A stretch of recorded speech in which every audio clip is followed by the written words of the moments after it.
Howdy folks, and welcome again to the chefandthegrape.com. I am your host, Chef Christoph, and I'm actually dressed relatively nice today. I had a wine event, wanted to look good for you guys. I wanted to look good while I'm talking about a cool, a very interesting, a neat and exciting BC winery, Blasted Church. Hope you guys can see the label on that. The labels are eccentric, to say the least. Colorful. They put life, spark, character into the labels. It's nice. It stands out on a shelf. And it tells a little bit about the people too and the winery. But of course, we're here to talk about the wine, and not everybody here is familiar with the Okanagan Valley. So the Okanagan Valley is quite large, quite diverse in terms of its temperatures and that sort of thing from north to south. But one of the things that grows well throughout all of BC, whether it's the Okanagan Valley or Vancouver Island, Pinot Gris. Pinot Gris does really well in BC, and it doesn't actually do well in a lot of different parts of the world. Most of us are used to Pinot Gris from Alsace, and you might get a little bit from a few other places, but BC, I would say more than half of all of the wineries in BC produce Pinot Gris. So this is what it looks like in the glass. It's very a straw color with just a little bit of a flesh tone, a pinky hue to it, just a slightest bit. On the nose, this one runs about, well, it runs under $20 at the winery. I think it's around $17, $18 at the winery. The nose is not as lush, as profuse as some other Pinot Gris. This is a fairly restrained style. So you get straw tones, mineral tones, orchard fruit, really ripe pear tones. Actually smells quite a bit like a well-made pear cider, to me, with some straw thrown in. And on the palate, you know, it's beautiful. It's bright, it's brisk, it's very refreshing, full acid, a lot of citrus tones, lemon, lime, grapefruit, some minerality. To be honest, not tons else going on in the glass.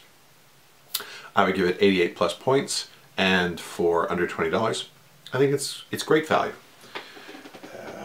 Now we've got quite a few wines, so I'm just going to dump that. It's not a reflection on the wine itself. Moving on, should be able to tell from the shape of the bottle, Gewürztraminer.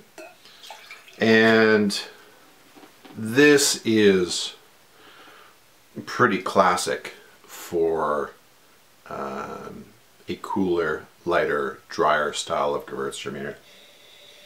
The nose, absolutely classic. White, yellow grapefruit, a little bit of rose hip, bit of stone fruit in there, not tons. The concentration on the nose on this one is arguably not spectacular. Does it, once again, under $20 though, does a great job. And here's the problem as well, this is probably a little bit colder than it should be. I was actually just talking with a group of people tonight, and they were asking about serving temperatures for wines. If I haven't gone through this before, bear with me. Or if I have gone through it, bear with me. You know, everyone's seen on TV and in the movies the people who have tons of cash and they're buying bottles of Dom and Veuve La Grande Dame or Cristal or whatever it is, $300 a bottle, $500 a bottle, and they keep it on ice. You know what? That's bollocks. Nobody who actually loves great wine, great sparkling wine, puts any of these wines on ice. It's silly. The colder you keep wines, the more you inhibit actually their aromatics, so their phenolics as it's called. So the general rule of thumb is the better the quality of the wine, the warmer you would serve it. And very good white wine you should serve at just under cellar temperature. Cellar temperature is generally considered to be, for those in the metric, 17, 18 degrees Celsius, so just under 15 degrees Celsius maybe. A wine like this, 12 degrees at the most. Now remember, your fridge is running about 4 degrees Celsius. This is huge. That means when you want to chill a wine like this, just put it in for 10 minutes, maybe 15. That's it. I had it in for an hour. I lost track of time. Even just in that little dialogue of mine, the wine has opened up a bit. Go ahead, swirl it in the glass. That's what I'm doing. Helps to open it up. Now on the palate.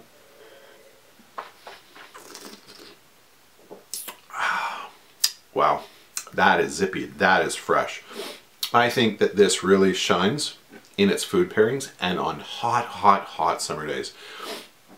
We here in the in BC, in the Okanagan Valley, especially down close to the south, middle of summer, 45 degrees Celsius, not uncommon.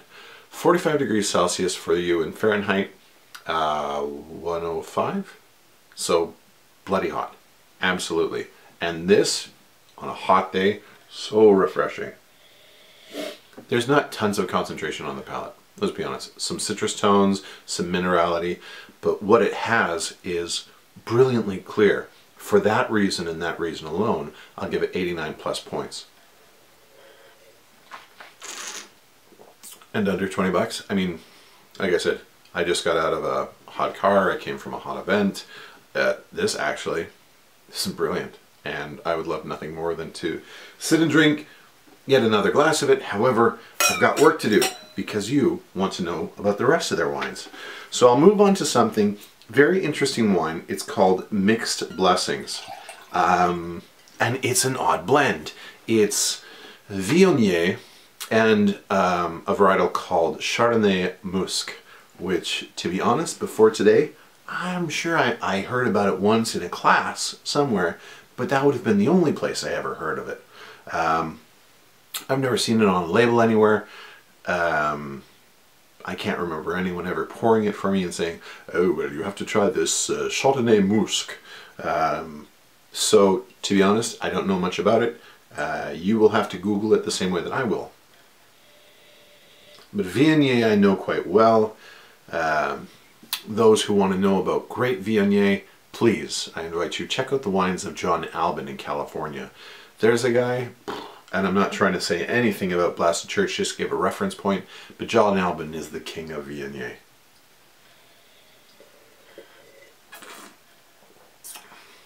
Big, bold, decisive, rich wine, much fuller in structure. This wine has the classic hallmarks of ripe Viognier. It's got, everyone talks about the apricot. I always get the white and yellow summer flowers. Everyone, I guess, will think of different things depending on where you're from, but that's what I think of. I swear to God, I smell dandelion in this. And on the palate, like I was saying, generous in its body, bright acids, but they're medium plus, which means sit and drink it on its own. Very enjoyable. Pair it with some food, absolutely. Whitefish, delicate whitefish, halibut, something a little bit oilier like sablefish, gonna love it. Even trout, right? Trouts with that little bit of fat to them, delightful. Does it pair with cheese? I'm sorry, what wine does not pair with cheese? That being said, a grilled chicken and brie sandwich would find this utterly delightful. Now I'm going to move on to the red that I have, which is called Big Bang Theory. And if you want a list of the varietals that it carries, you'll have to check the website, blastedchurch.ca, and check it out. They're really obscure varietals. These are not things that you're going to find in your corner grocery mart. So on the nose, it's got a wonderful bit of wildness, a bit of savageness. There's some dark berries, right? Some blueberries, some black currant, red currant.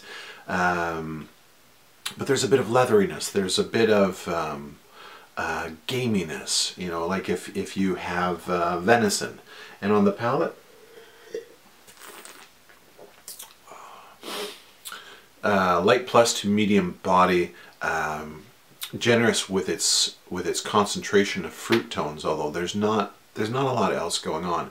But in the fruit, it really does run a spectrum from the currants to blackberries to young strawberries, and like just it's quite delightful that way. I would actually use this very much like I would use Beaujolais or Gamay Noir. Serve this with cured meats, delightful. Middle of the afternoon, slightly chilled, a prosciutto panini with a bit of pesto. That would be, pesto maybe not, but a prosciutto sandwich, some calabrese salami thrown in there, some soppressata, absolutely divine. Anyways, these are my thoughts. If you wanted a rating on that, I would say 89 plus points again, especially if it's served the right way, which to me, slightly chilled, so 18 degrees Celsius, 20 degrees Celsius, something like that, and served with the right food. I can understand, I've actually heard other people say that they find the acids a little bit abrasive. I think that's kind of, well, everyone's got their own taste, right? To me, they're not abrasive. They're just bright and lively. And so they deserve some fattier foods to play off of. I think it's a great wine. I really do. So, that's my review for the Blasted Church wines. I hope you make the time to try them, and I hope that you enjoy them as much as I did.